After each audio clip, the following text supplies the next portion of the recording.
సమర్థతలను పిల్లలకు బాబా వరదాన రూపంలో ఇచ్చారు. బాబ్దాదా పిల్లలందరినీ సర్వస్మృతి స్వరూపులుగా చూస్తున్నారు. మాస్టర్ సర్వశక్తివాన్ స్వరూపంలో చూస్తున్నారు. శక్తివంతులుగా కాదు, మాస్టర్ సర్వశక్తివాన్ స్వరూపంలో చూస్తున్నారు.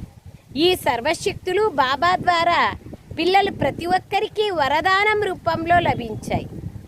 దివ్య జన్మ తీసుకోగానే బాబ్దాదా వరదానం ఇచ్చారు. దివ్య జన్మ తీసుకోగానే బాబా ఏమని వరదానం ఇచ్చారు?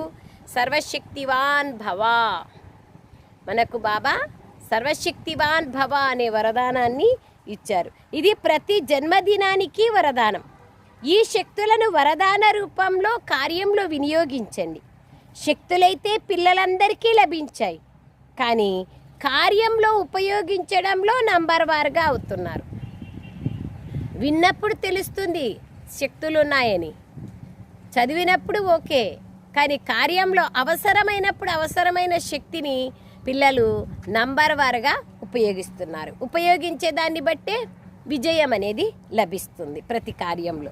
ప్రతి శక్తి యొక్క వరదానాన్ని సమయానుసారంగా ఆజ్ఞాపించగలుగుతున్నారా? వరదాత యొక్క వరదానము స్మృతి స్వరూపంగా అయ్యి సమయానుసారంగా ఏ శక్తిని ఆర్డర్ చేసినా అది హాజరు అవ్వాల్సిందే. ఆ స్వరూపంలో ఆ స్థితిలై ఆర్డర్ చేస్తే కావాల్సిందే. ఇప్పుడు పిఎం సీట్లో ఉండి ఆర్డర్ చేస్తే ఆర్డర్ అందరూ ఒప్పుకోవాల్సిందే. సీట్లో కూర్చున్నారంటే స్థితిలో స్థితమై ఆర్డర్ చేస్తే ఆర్డర్ హాజరు అవ్వాల్సిందే. వరదాన ప్రాప్తి యొక్క స్మృతితో యజమానిని అన్న స్మృతి స్వరూపంలో ఉండి మీరు ఆర్డర్ చేస్తే సమయానికి శక్తి కార్యంలోకి రాకపోవడం అనేది జరగదు, తప్పకుండా రావాలి. సో బాబా అంటున్నారు,